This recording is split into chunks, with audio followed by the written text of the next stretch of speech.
nombre es Gabriela Lely Moreno Jaramillo, soy R2 de Oncología Médica y pues vamos a empezar con un poco de introducción.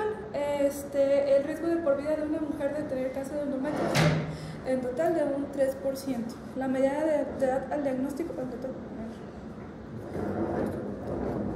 pues está la otra, pero no.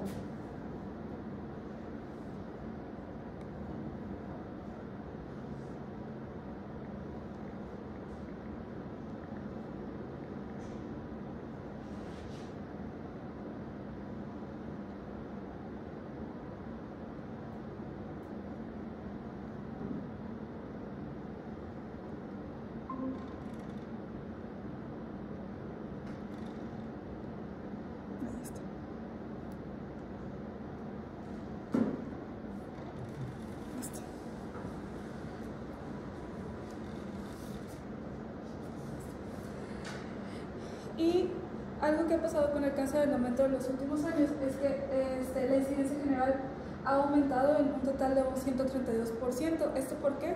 Porque como vimos en la clase de generalidades, ha habido un aumento en los factores de riesgo que se están implicados en la fisiopatología de esta enfermedad, como son la obesidad, el sedentarismo y los factores que aumentan el estímulo estrogénico en las mujeres.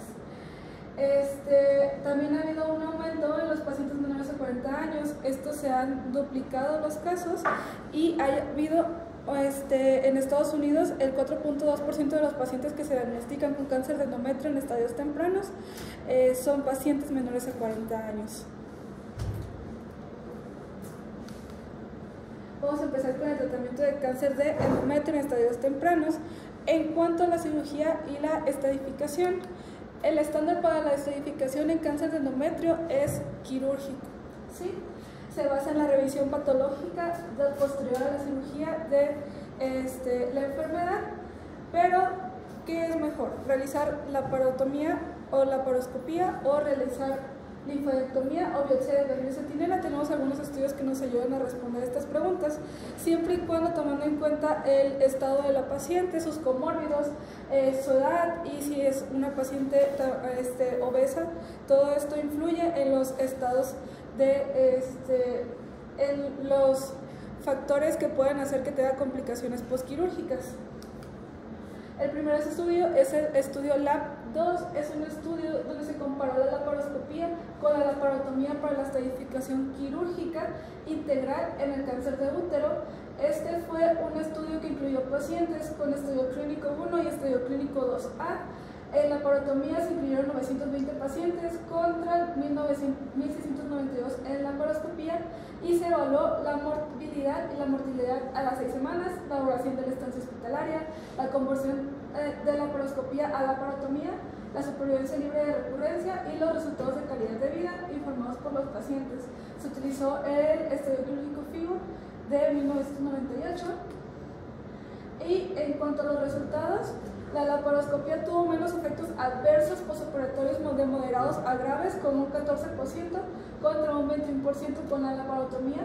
No se observaron diferencias en la detección en general de los estados clínicos avanzados como 3A, 13 o 4B, con un 17 contra un 17%. Y las pacientes obesas y mayores a 63 años tuvieron mayor tasa de conversión quirúrgica. Las tasas de recurrencia fue una diferencia estimada a los 3 años de un 1.14%. Entonces, con este estudio se observó que realmente no había una diferencia significativa entre realizar laparotomía o laparoscopía. Y en cuanto a sobrevida global, realmente no hay diferencia entre los dos grupos, como podemos ver en esta gráfica, con lo cual los cirujanos pueden estar más seguros de poder realizar una cirugía menos invasiva en pacientes con cáncer de endometrio. Y tenemos el otro estudio, el estudio LACE, donde se estudió el efecto de la histerectomía laparoscópica total contra una histerectomía abdominal total en la supervivencia libre de enfermedad en mujeres con cáncer de endometrio. En estadio clínico 1 fue un estudio multinacional de equivalencia aleatoria y se estudió la laparoscopía contra la histerectomía. Y el criterio principal de evaluación fue la supervivencia libre de progresión. En este estudio podemos ver que a los 4.5 años de evaluación la supervivencia libre de enfermedad fue de un 81.3% en el grupo de la parotomía contra un 81.6% en el grupo de la paroscopía. La diferencia total fue de un 0.3%, lo que cumplió los criterios de equivalencia. Entonces, hasta aquí ya vamos que la laparoscopía es mucho más segura y se puede utilizar para realizar la estadificación quirúrgica en cáncer de endometrio. En cuanto a la biopsia de ganglio centinela, la linfadectomía estándar, que era lo que se realizaba anteriormente, tiene muchas comorbilidad quirúrgica y posquirúrgica, como el linfedema, que se da hasta en el 30% de los pacientes, el linfedema de extremidades inferiores, los mayores tiempos quirúrgicos y sangrado, y también lesión en el nervio genitofemoral. En cambio, la biopsia del ganglio centinela, que el principal marcador utilizado es el colorante verde de indocianina, que es el que se ha visto que tiene mejores, se ha convertido en el trazador más eficaz actualmente, tiene menos complicaciones postquirúrgicas. Y tenemos dos estudios. El primero es el estudio FIRST, donde fue una comparación de la biopsia del ganglio linfático centinela contra la linfadenectomía para la estadificación del cáncer de endometrio. Fue una cohorte prospectiva multicéntrica con una N de 385 pacientes, y el objetivo principal era medir la sensibilidad y el valor predictivo negativo del mapeo de ganglio centinela, en donde se observó una sensibilidad para detectar la enfermedad con ganglios positivos de un 97.2%, con un valor predictivo negativo de un 99.6%. Y tenemos el otro estudio, el estudio SHARE, en donde se realizó la detección de ganglio linfático centinela en cáncer de endometrio de alto riesgo. En este caso se incluyeron pacientes de alto riesgo en estadio clínico 1 y 2, que el cáncer endometrioide, también FIGO de grado 3, histología no endometrioide, invasión tumoral biometral mayor al 50%, e invasión del estroma cervical. En este estudio, los cirujanos que realizaron la estadificación eran cirujanos expertos en realizar este tipo de procedimientos. Fue un estudio prospectivo no aleatorizado y se evaluó la precisión diagnóstica del cáncer de endometrio de alto riesgo. La sensibilidad en este estudio para la biopsia de ganglio centinela fue de un 98% y con un valor predictivo negativo del 99.5%, haciendo hincapié que en manos expertas la biopsia de ganglio centinela podía tener una adecuada precisión diagnóstica en pacientes que también tuvieran alto riesgo. En cuanto a las conclusiones de la cirugía de mínima invasión tiene tasas más bajas de complicaciones postoperatorias, hay mejor calidad de vida a corto plazo y no hay diferencias significativas en la supervivencia general según el abordaje quirúrgico inicial. En cuanto a la biopsia de ganglio centinela, hay un alto grado de precisión diagnóstica. Esta puede reemplazar de una forma segura la linfadectomía en la estadificación con mucho menos morbilidad. En cuanto a la adyuvancia, bueno, como ya vimos, la clasificación molecular está dividida en 4 grupos según la clasificación del TCGA que se publicó para el año 2012. ¿Y cómo se realiza esta clasificación? Este es un algoritmo de la NCCN, en donde podemos ver que primero lo que realizamos es la secuenciación del POL. Si salió positivo, pues una paciente con mutación POL. Si no, se realiza el mismo RP, se realiza por inmunohistoquímica. Si hay pérdida de la expresión del mismo, pues lo incluimos en el grupo de inestabilidad microsatelital. Si no, hacemos inmunohistoquímica para P53. Si es normal o wild type, esto entra dentro del grupo no especificado, con número de copias bajo, o si es positivo, entra dentro del grupo de P53 mutado. ¿Y para qué nos sirven estos grupos moleculares? Nos sirven tanto como pronóstico. Podemos observar aquí que los pacientes que tienen un peor pronóstico son los que son P53 mutados, como también para evaluar el riesgo de recurrencia, como vamos a ver en los siguientes estudios que les voy a presentar. Entonces, se han incluido en la clasificación molecular en los grupos de riesgo. Vamos a tener 2 grupos, estos dados por la ESGO. Tenemos los grupos de riesgo según si tenemos clasificación molecular desconocida. El riesgo bajo son pacientes que tienen etapa clínica 1A de bajo grado, endometrioides con invasión linfovascular negativa focal. Riesgo intermedio son los pacientes con etapa clínica 1B de grado bajo con invasión linfovascular negativa focal. El 1A de alto grado con invasión linfovascular focal o negativa, o la etapa clínica 1A no endometroide, que esto incluye los carcinomas serosos, carcinosarcomas o células claras sin invasión miometrial. De riesgo intermedio alto, que es el estadio clínico 1 con invasión linfovascular sustancial. El 1B de alto grado, independientemente de la invasión linfovascular, y el estadio clínico 2. Y en alto riesgo tenemos los pacientes estadio clínicos 3 a 4A sin enfermedad residual, de 1 a 4A de histología no endometroide que tengan invasión miometrial y sin enfermedad residual. Y tenemos los grupos de la clasificación molecular según si ya la tenemos conocida. Tenemos los de riesgo bajo, que incluyen cualquier paciente estadio clínico 1 o 2 que tenga POL ultramutado y que no tenga residual. La etapa clínica 1A que tenga mismal repair o que no especificado de grado bajo con invasión linfovascular negativa o focal. 1B igual mismal repair o número de copias de bajo grado con invasión linfovascular negativa o focal. El 1A mismo repair de alto grado con invasión linfovascular negativa o focal, o clínico 1A pero que tenga P53 mutado o que sea histología no endometroide. En el riesgo intermedio alto entre los pacientes con estadio clínico 1 con mismas repair o con no especificado con invasión linfovascular sustancial, el 1B misma repair o no especificado de alto grado, y el estadio clínico 2 que es misma repair o no especificado en cualquiera de los dos. Y en alto riesgo vamos a incluir todos los pacientes estadios clínicos 3 o 4A del grupo mismo repair o del número de copias bajo sin residual, estadio clínico 1 o 4A, mismo repair o número de copias bajo no endometroide, con invasión miometrial y sin residual, y cualquier paciente de estadio clínico de 1 a 4A con P53 anormal que tenga invasión miometrial y sin residual. Así es como vamos a clasificar los pacientes según grupos de riesgo para realizar la adyuvancia.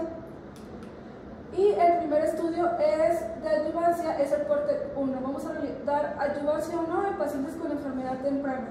Fue un estudio del año 2000 en donde se evaluó la cirugía y la radioterapia postoperatoria contra la cirugía sola para pacientes con carcinoma de endometrio en estadio clínico 1. Se evaluó como primeros objetivos primarios la recurrencia locorregional y el riesgo de muerte por cáncer. Fue un ensayo aleatorizado prospectivo multicéntrico en donde incluimos pacientes con estadio clínico 1 con grado 1 con invasión miometrial profunda mayor al 50%, grado 2 con cualquier invasión o grado 3 con invasión superficial menor al 50%, donde tuvimos una N de 715 pacientes, es cirugía sola contra cirugía más RT, se dieron 46 grays. ¿Y qué observamos en este estudio? En este estudio, primeramente vimos que las complicaciones fueron mucho mayores en el grupo del RT, en un 25% contra 6% del grupo control. Y vemos que en cuanto a la recurrencia locorregional, los pacientes con radioterapia tuvieron un 4% en cuanto a la recurrencia locorregional, lo que fue menor que el 14% en el grupo control. Sin embargo, podemos observar en esta tabla que en cuanto a sobrevida global a 5 años tenemos un 81% en el grupo de la RT contra un 85% en el grupo control. Así que a pesar de tener una recurrencia locorregional mayor, no hubo una diferencia en cuanto a sobrevida global.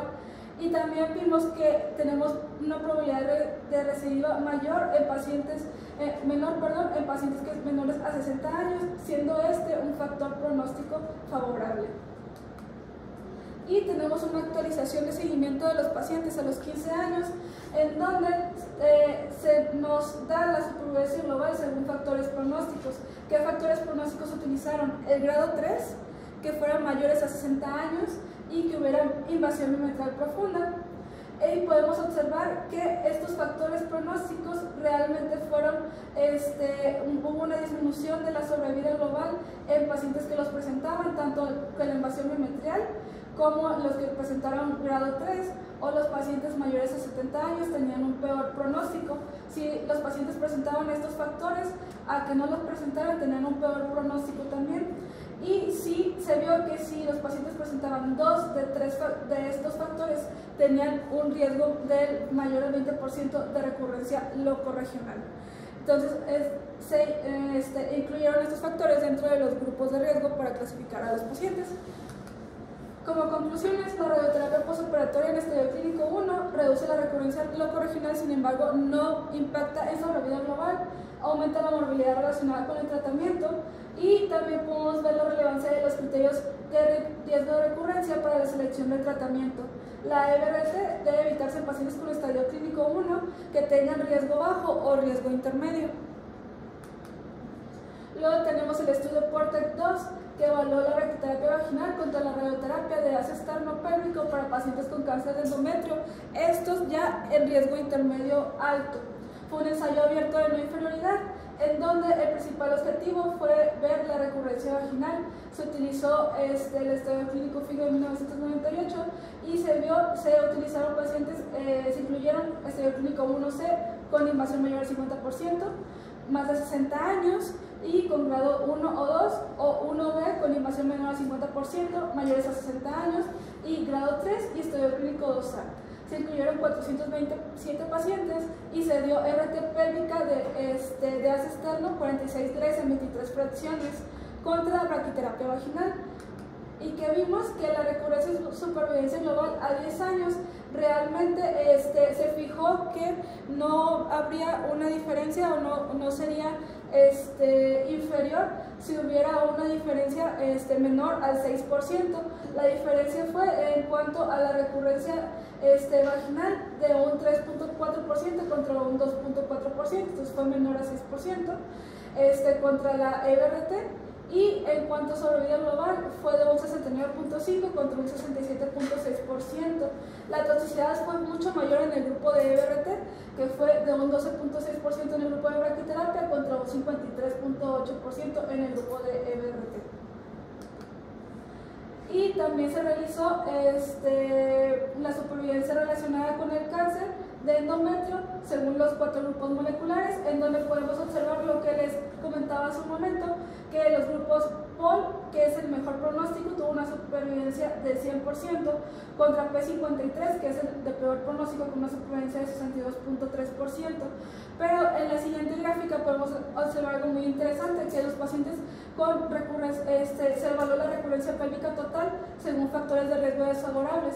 ¿Qué factores de riesgo desfavorables se utilizaron? La invasión linfovascular, que sí hubo mutación de P53 y la expresión de L1CAR, y como vimos en la clase, esta es una molécula de adhesión celular que está implicada en la metástasis a distancia. Entonces podemos observar que los pacientes que recibieron brachyterapia y tenían los factores de riesgo de pronósticos negativos tuvieron una mayor recurrencia pélvica total en comparación con los pacientes que también tenían factores de riesgo pero que recibieron EBRT. Como conclusiones, la brachyterapia vaginal fue no inferior a la EBRT en pacientes de riesgo intermedio alto. Hubo menos efectos adversos y se posicionó la brachyterapia vaginal como un estándar. Sin embargo, también tenemos que tomar en cuenta que el perfil mutacional como una guía en la adyuvancia, y que en pacientes con invasión linfovascular, mutación de P53 o expresión de L1CAR son factores de riesgo desfavorables, y estos pacientes sí se van a beneficiar de recibir EBRT. Tenemos el siguiente estudio, que es el GOG 249, en donde se evaluó la radioterapia pélvica adyuvante contra la brachyterapia vaginal más paclitarboplatino en cáncer de endometrio de etapa temprana, estos en riesgo intermedio alto y riesgo alto. Fue un ensayo fase 3 aleatorizado, donde el principal objetivo fue la supervivencia libre de enfermedad. Se utilizó el FIGO de 2009 como para estadificación, y se incluyeron pacientes con estadio clínico 1, endometrial de riesgo intermedio alto, estadio clínico 2 y estadio clínico 1 y 2 con histología serosa y de células claras. Se incluyeron 601 pacientes y se dio RT pélvica de 45-50.4 Grace en 5 semanas, y se dio también brachyterapia vaginal con paclitaxel, carboplatino a 6 AUC cada 21 días y 3 ciclos. El inicio de la quimioterapia fue 3 semanas posterior a que se había dado la braquiterapia. Y pudimos observar que realmente no hubo una diferencia en supervivencia libre de recurrencia a los 60 meses, con un 0.76 contra un 0.76. En cuanto a sobrevida global, tampoco hubo una diferencia, fue de 0.87 con la RT contra un 0.85 con braquiterapia y quimioterapia. Sin embargo, en cuanto a eventos adversos, podemos observar que los eventos adversos grado 3 o mayores fueron mucho mayores en el grupo de la braquiterapia, con un 58% en cuanto a la neutropenia, 2.4% en anemia, 3.1% en trombocitopenia, infecciones en un 4.4% y en un 1.7% neuropatía. Con esto podemos concluir que la braquiterapia y la quimioterapia no fueron superiores a la radioterapia sola. Braquiterapia y quimioterapia sí se asoció con una toxicidad aguda más frecuente y más grave, y la RT pélvica sola, bueno, sigue siendo eficaz y bien tolerada como adyuvancia en etapa temprana de alto riesgo en todas las histologías. Luego tenemos el estudio PORTEC-3, en donde se evaluó la quimioradioterapia adyuvante contra la RT en mujeres con cáncer de endometrio. Estos en alto riesgo. Fue un ensayo fase 3 aleatorizado 1-1, donde evaluamos supervivencia global y supervivencia libre de fracaso. Incluimos pacientes de estadio clínico 1, endometrioide grado 3 con invasión linfovascular o miometría profunda, estadio clínico 2 o 3 y estadio clínico 1 a 3 de células claras o seroso, en donde se les dio RT de 48.6 grays en sesiones de 1.8 fracciones. Contra QTRT se dieron 2 ciclos de cisplatino de 50 miligramos metro cuadrado, primero en la primera semana y el siguiente fue a la cuarta semana de la RT, y posteriormente se les dio carboplatino a 5 OC con paclitaxel a 175 miligramos metro cuadrado. Fueron 4 ciclos y se observó los resultados a 5 años, que en cuanto a sobrevida global fueron de un 81.8% con QTRT frente a un 76.7% con RT. Aquí se había establecido que habría una superioridad en este estudio sería positivo si hubiera un 10% de diferencia. El 10% aquí no se cumplió, y en supervivencia libre de fracaso fue de un 75.5% contra un 68.6%. Sin embargo, en los pacientes con estadio clínico 3, el análisis a 5 años, vemos que en cuanto a sobrevida global, el beneficio fue de un 78.7% en QTRT contra un 69.8% en el grupo RT. Y en la supervivencia libre de fracaso fue de un 69.3% en el grupo de QTRT contra un 58% en el grupo de RT, con una P de 0.014, lo que fue estadísticamente significativo. Y en cuanto a los efectos adversos, de grado 3 o peores fueron 60% en el grupo de QTRT contra un 12% en el grupo de RT. En cuanto a los efectos adversos, los que fueron mayores pues fueron los efectos adversos gastrointestinales en el grupo de QTRT, como la diarrea. También hubo mayor neutropenia febril y neuropatía. Que concluimos que la QTRT como tal no mejoró significativamente la supervivencia global. Los pacientes con estadios clínicos 3, sin embargo, sí tuvieron una mejora absoluta del 11% en la supervivencia libre de fracaso con QTRT, lo cual fue estadísticamente significativo. Hubo mayor toxicidad y mayor duración de tratamiento en el grupo de QTRT, y no podemos recomendar la QTRT como estándar en pacientes con estadio clínico 1 o 2, sin embargo, se puede considerar en pacientes con estadio clínico 3. Y tenemos un análisis de la clasificación molecular del ensayo PORTEC-3 para el cáncer de endometrio de alto riesgo, donde se evaluó el impacto del pronóstico y beneficio de la terapia adyuvante. Se evaluó la supervivencia libre de recurrencia y se realizó un análisis molecular en el tejido de los pacientes del PORTEC-3. Incluyeron de estos pacientes 410 en los que se pudo realizar el análisis molecular, con un porcentaje del 22.7% para quienes eran P53, 12.4% para los que eran mutados POL, 33.4% para el mismo repair y para no especificado con un número de copias bajo 31.5%. ¿Y qué podemos observar? Primeramente vemos el pronóstico. Podemos ver que la supervivencia libre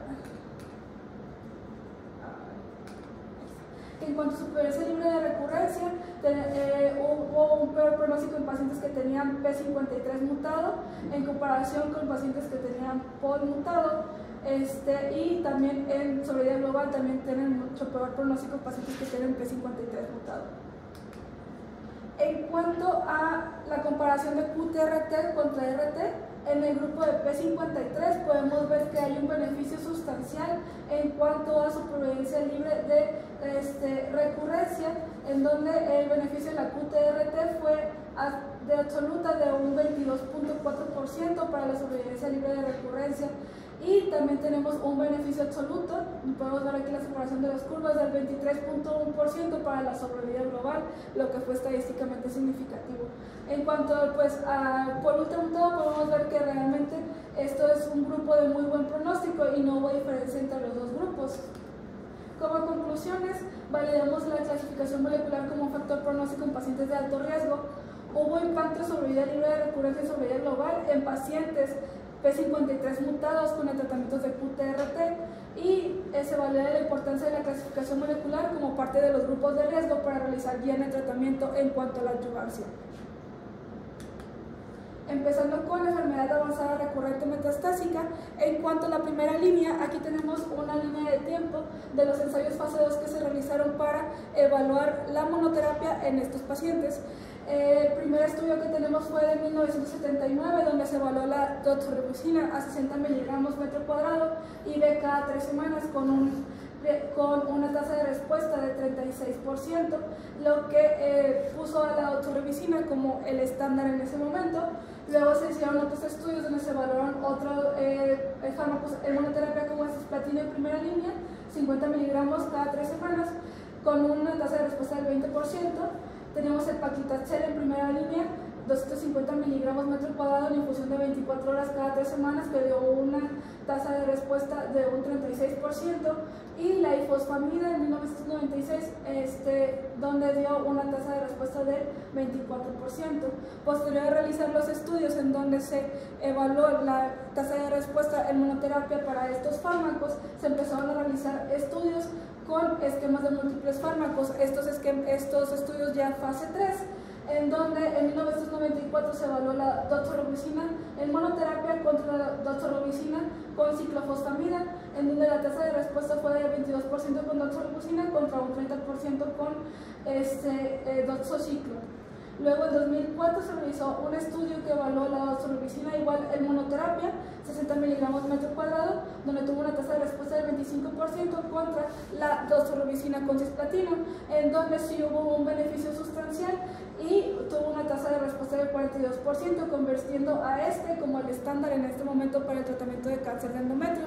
Posteriormente se realiza un estudio en YOG 177 en el año 2004 también, en donde se evaluó la doxo con el cisplatino, que dio una tasa de respuesta del 34%, con doxorubicina, cisplatino, paclitaxel, un triplete, en donde también incluyen el uso de fibrosil cada 3 semanas con una tasa de respuesta del 57%, lo que puso al esquema TAP como el estándar en este momento para el tratamiento de cáncer de endometrio. Posterior a esto, se habían realizado estudios en cáncer de ovario para que evaluando el carbopaclitaxel como primera línea, y se hicieron estudios también en cáncer de endometrio con carbopacli como primera línea para cáncer de endometrio avanzado. Este fue un ensayo fase 3 de no inferioridad, fue un ensayo abierto con una N de 1.381 pacientes, en donde se incluyen pacientes con estadio clínico 3 y 4 o pacientes con recurrencia sin quimioterapia previa en primera línea, en donde se evaluó el esquema que era el estándar en ese momento, que fue el esquema TAP, hasta 7 ciclos contra TC, paclitaxel a 175 miligramos y carboplatino 6-OC hasta 7 ciclos. Sin embargo, para el año 2008 se vio que en pacientes que tienen antecedentes de RT pélvica eran pacientes que tenían muchas mayores tasas de neutropenia. Es por eso que se hizo una especificación y se cambió la dosis. En pacientes que tuvieron RT pélvica se empezó a utilizar paclitaxel a 135 miligramos metro cuadrado y carboplatino a 5-AOC. Y se estableció que si tenía un hash radio mayor a 1.2, el tratamiento sería inferior. Tenemos que a la supervivencia libre de progresión a los 13 meses, fue de 13 meses en TC contra 14 meses con el esquema TAP con un hash radio de 1.032 y hubo una supervivencia global de 37 meses en TC contra 41 meses con el esquema TAP con un hash radio de 1.002. En cuanto a la seguridad, podemos ver que sí hubieron mayores tasas de neutropenia en los pacientes que se les dio TC. Sin embargo, hay que recordar que los pacientes que se les dio TAP se les dio factor estimulante de colonia de granulocitos. Y en cuanto al resto de los efectos adversos, fueron mayores la trombocitopenia, el vómito, los gastrointestinales, los metabólicos y la neuropatía fue mayor con el esquema TAP que con el esquema TC. Y hubo interrupción del tratamiento por toxicidad en el 18% de los pacientes con el esquema TAP contra el 12% de los pacientes con el esquema TC. Entonces, ¿qué concluimos? Que TC no es inferior frente a TAP, que TAP tuvo mayores efectos adversos y además de que la aplicación es mucho más complicada que la aplicación con TC, que son solo 2 fármacos, y TC se convirtió en el estándar de primera línea para el cáncer de endometrio avanzado y pues sigue siendo el estándar hasta ese momento en cuanto a quimioterapia en cáncer de endometrio.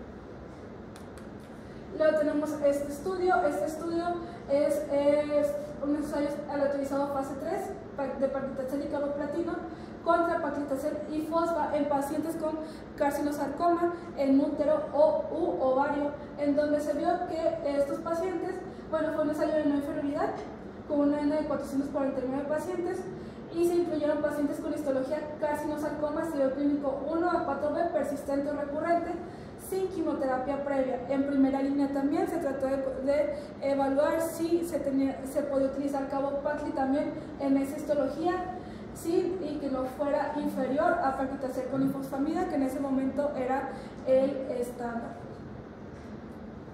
Y se dieron de 6 a 10 ciclos de cualquiera de los dos. En el caso de ifosfapaclitaxel se da mesna con fibrostrin.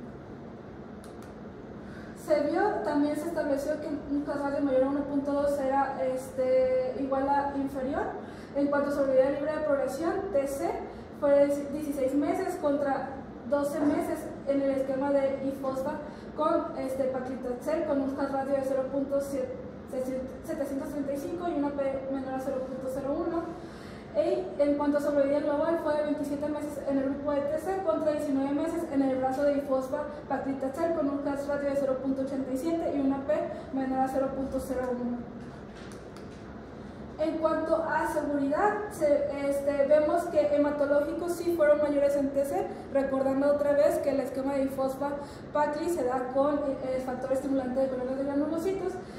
Hubo mayores tasas de hemorragia, efectos adversos genitourinarios y renales en el grupo de ifosfa con pacli y también muchos mayores efectos adversos en cuanto a lo neurológico.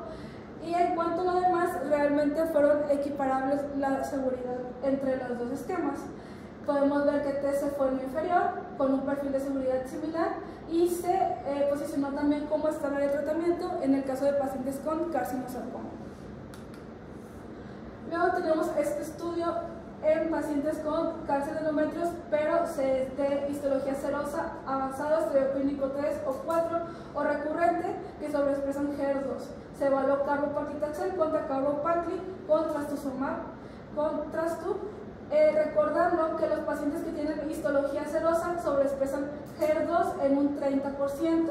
Fue un ensayo fase 2 que realmente tuvo muy poquitos pacientes, fueron una N de 58 pacientes, se lo autorizaron 1-1 y se evaluó la supervivencia libre de progresión, incluyendo pacientes con enfermedad avanzada con estadio clínico 3 o 4 o recurrente que sean positivos a HER2, comprobado por fin si tenían 2 cruces o HER2 3 cruces por inmunohistoquímica. se evaluaron carbopaclitaxel 6 ciclos contra quimioterapia, carbopacli de igual forma 6 ciclos y trastuzumab, que se dio primera dosis 8 miligramos por kilo, luego 6 miligramos por kilo hasta la progresión o toxicidad inaceptable. Y que podemos ver en este estudio que los pacientes que tienen que se les dio trastuzumab realmente tuvieron en cuanto a la sobrevida libre de progresión, fue de 12.9 meses contra 8 meses.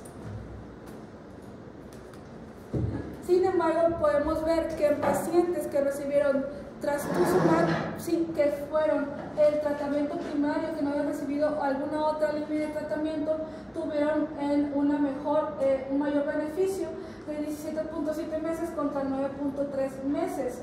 En cambio, los pacientes a los que se les había dado una línea previa, que tuvieron recurrencia de la enfermedad, fueron de 9.2 meses contra 7 meses. En cuanto a la sobrevida global de toda la población evaluada, fue de 29.6 contra 24 meses, con un beneficio pues de casi 5 meses, con una P de 0.046. Podemos ver que la adición de trastuzumab a la quimioterapia mejoró la sobrevida libre de progresión y la sobrevida global en estos pacientes.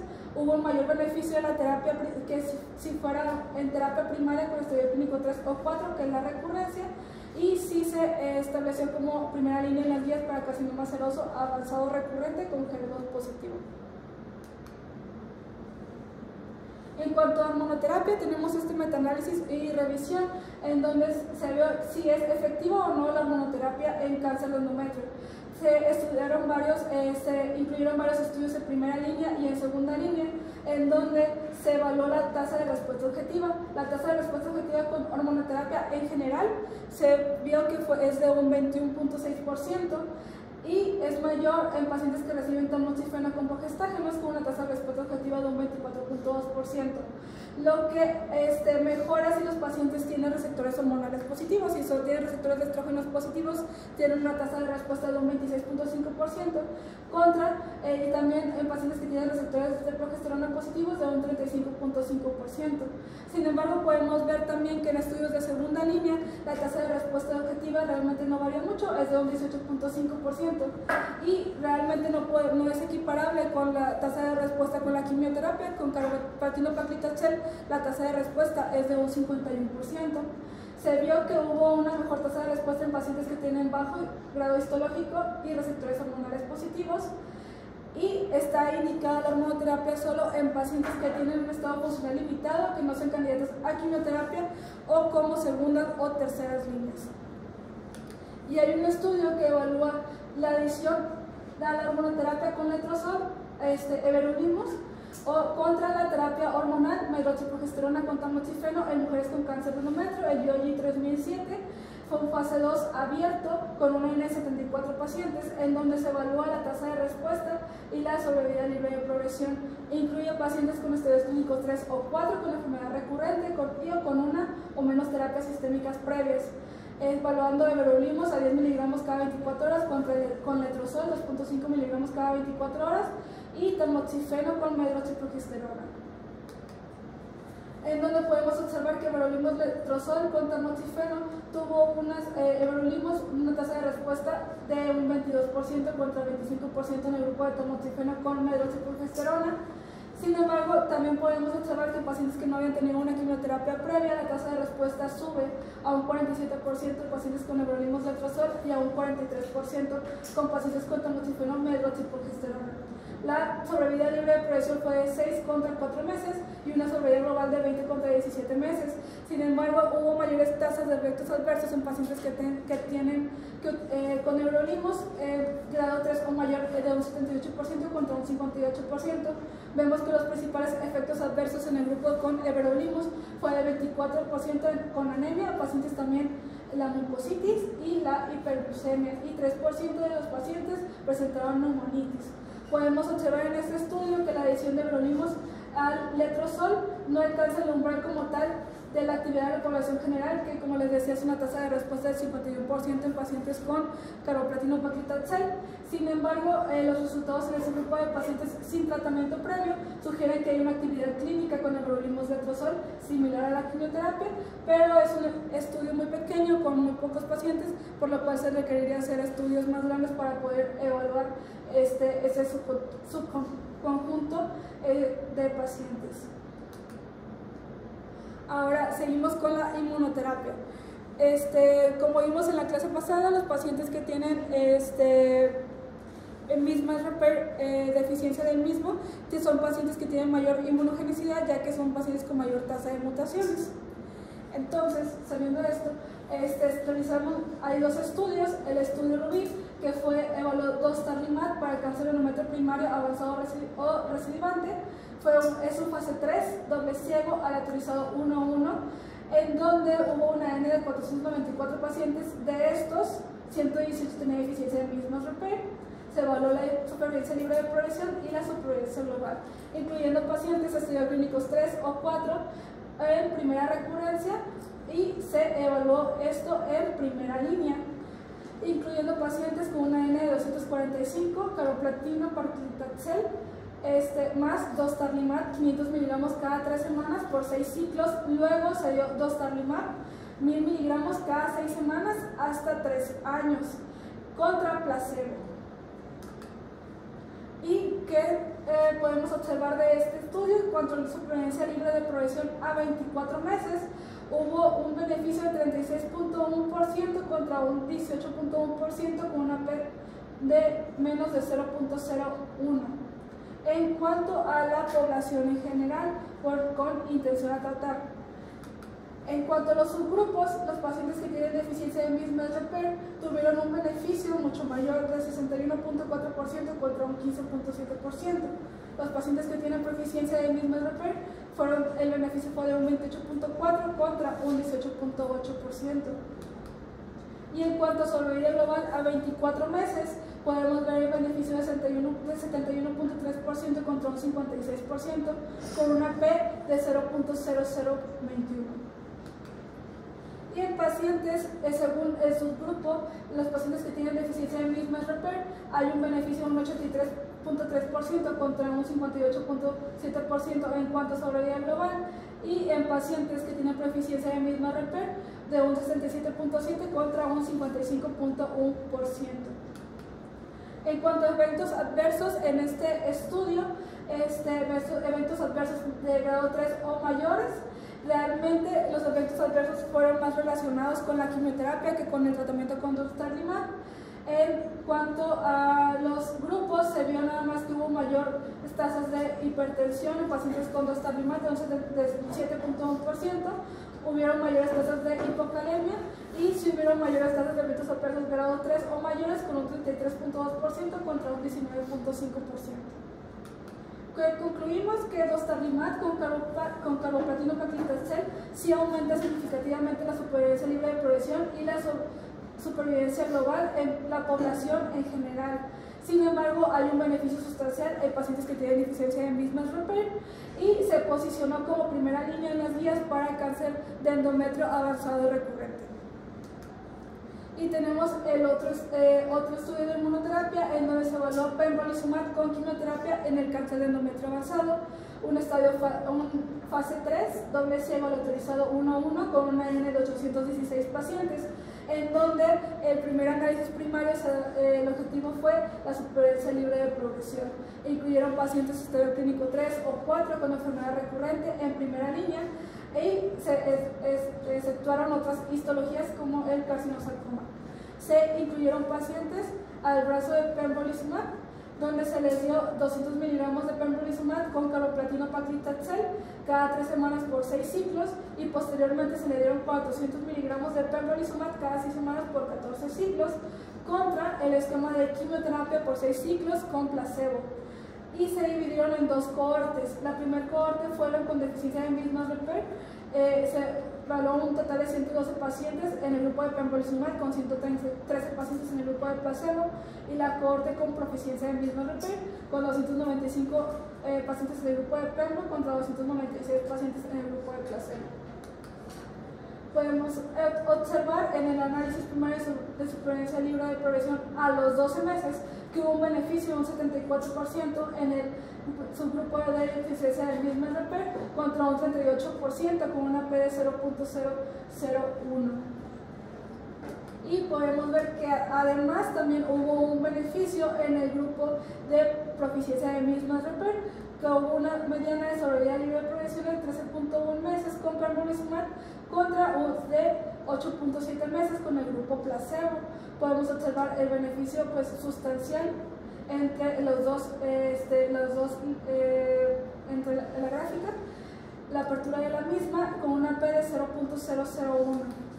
Y en cuanto a eventos adversos, cualquier evento fue mayor en pembrolizumab, en el grupo de pembro con 3.6% contra el 2.6%, grado 3 o mayores, las reacciones por difusión fueron de 1.4% en el grupo de pembrolizumab contra 1.8% en el grupo placebo, falla renal aguda fue mayor en 1.8% con pembrolizumab, y en los efectos adversos de cualquier grado, pues conocemos el efecto que pembrolizumab puede darnos como efecto adverso hipotiroidismo.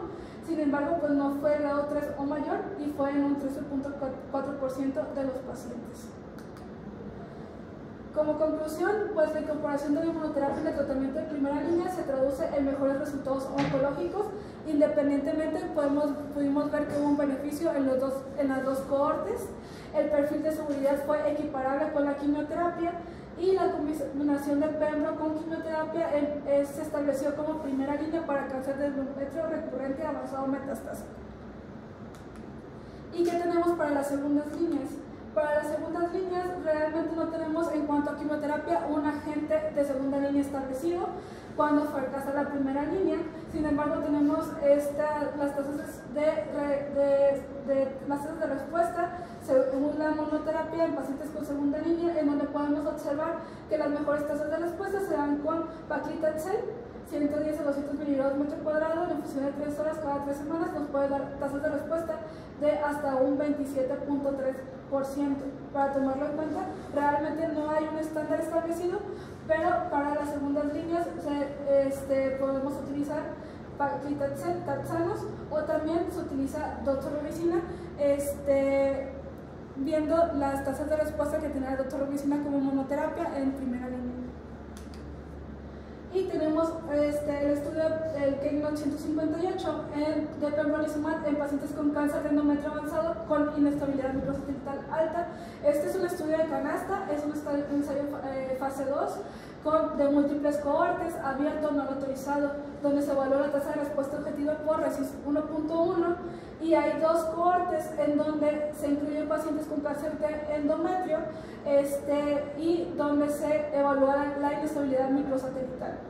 Se dio pembrolizumab 200 miligramos cada 3 semanas, un total de 35 ciclos, y incluyendo las dos cohortes tenemos en una 11 pacientes y en la otra 79 pacientes. Y se evaluaron los resultados de los pacientes de los cohortes de ICAR que tenían cáncer de endometrio con inestabilidad microsatelital. Podemos ver aquí las tasas de respuesta. En total tenemos una tasa de respuesta objetiva de un 48% en total en la población, en todas las dos cohortes. Sin embargo, si fue en primera línea, tenemos una tasa de respuesta de 53% contra un 44% de segunda línea, y la moderación de la respuesta no se alcanzó, lo que significa que tuvimos una respuesta que fue prolongada. La toxicidad de cualquier grado fueron los más frecuentes: prurito, fatiga y diarrea, y grado 3 o mayor fueron la hiperglucemia, la leucopenia y el aumento de transaminasas en un 2%. Como conclusiones, la monoterapia con pembrolizumab demostró que tiene una actividad tumoral sólida y clínicamente significativa. Fueron unas respuestas duraderas, ya que nos alcanzó la mediana de duración de la respuesta de seguimiento con 42.6 meses, y en 2017 la FDA aprueba pembrolizumab con pacientes sólidos con inestabilidad microsatelital y resecables o metastásicos en segunda línea. Y el siguiente estudio que tenemos es el Keynote 775, donde se evaluó el imatinib con pembrolizumab para el cáncer de endometrio avanzado. Fue un fase 3, abierto, aleatorizado 1-1 con una N de 827 pacientes, incluyendo pacientes con proficiencia de mismas RP 697 y 130 con deficiencia de mismas RP. Se evaluó la supervivencia libre de progresión y la sobrevida global en pacientes que tuvieran enfermedad avanzada, recurrente o metastásica de cualquier subtipo, excepto los carcinosarcomas y sarcomas, con progresión de la enfermedad después de un régimen basado en platino. Estos pacientes tuvieron que haber recibido ya quimioterapia previa y se evaluó el lenvatinib con pembrolizumab cada 3 semanas contra la quimioterapia según decisión del médico, la monoterapia con doxorubicina o la monoterapia con paclitaxel. Y que podemos observar en los dos subgrupos, en la proficiencia de Mills-Mannheimer, podemos ver un beneficio de 6.6 meses contra 3.8 meses en cuanto a sobrevida libre de progresión, con una P de 0.01, y en todos los pacientes se pudo ver un beneficio de 7.2 contra un 3.8 meses. En cuanto a la supervivencia global, tenemos que en el grupo de proficiencia de Mills-Mannheimer hubo un beneficio de 17.4 meses contra 12 meses, y en cuanto a todos los pacientes hubo un beneficio de 18.3 contra un 11.4 meses con una P menor a 0.001.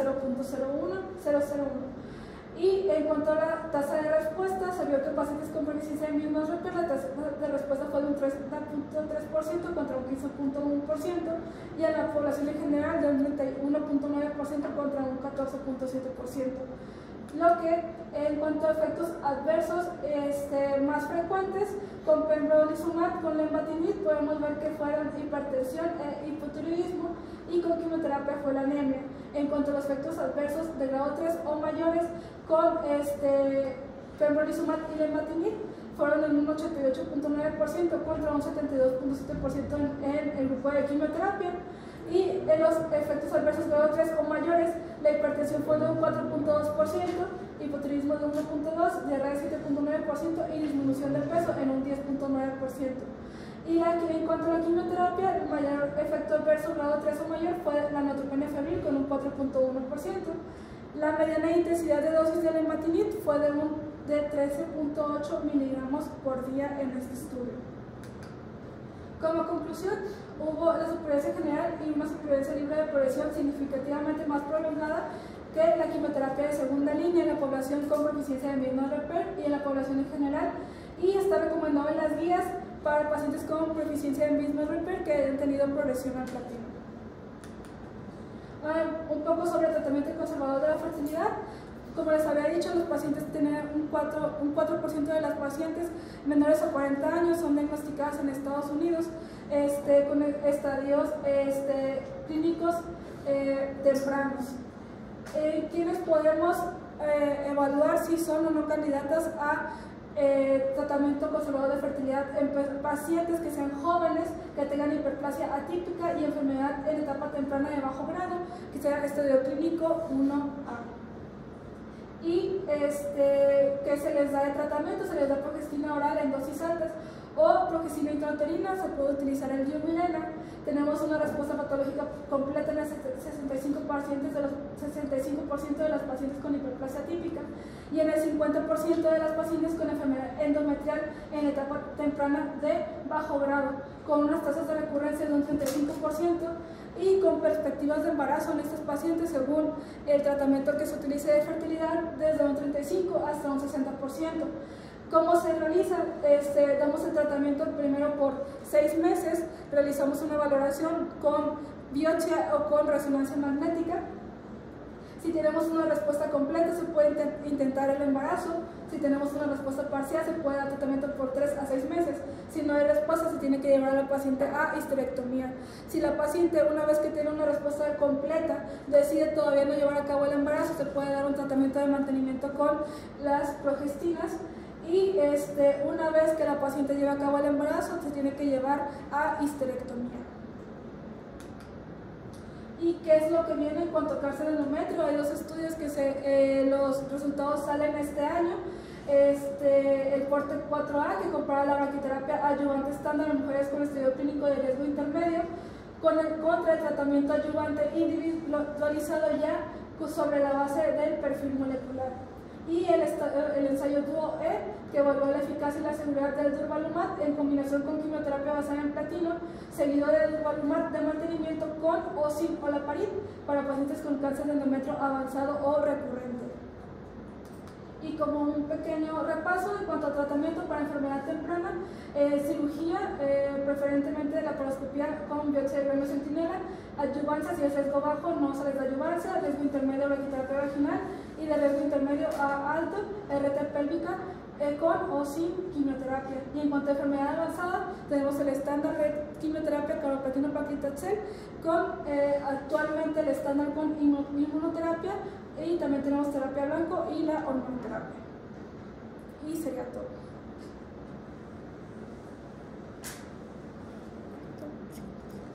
Yo quería comentar algo.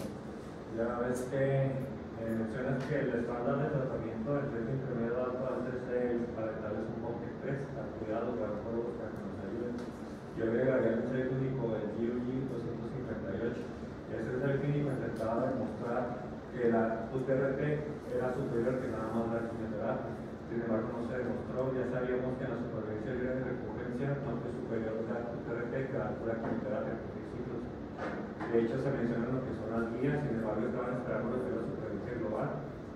Y pues ya salieron en marzo de 2023 en el Congreso de Quimio-Onco que no hay diferencia de la supervivencia global, por lo tanto es el estándar para muchos oncólogos, dar nada más quimioterapia con 6 ciclos de Cabo-Pamil. De hecho, hay mejora en lo que es la calidad de vida y hay más tendencia a metástasis aistada con la UTRT que con el brazo de la quimio con 6 ciclos. Entonces, ese sería el nuevo estándar. Y ya se dedicaría a lo que es la ART y la radioterapia para enfermedad luminosa en primer tal vez. Porque si puede además recurrirse a lo correcto también. Estuvo muy clase de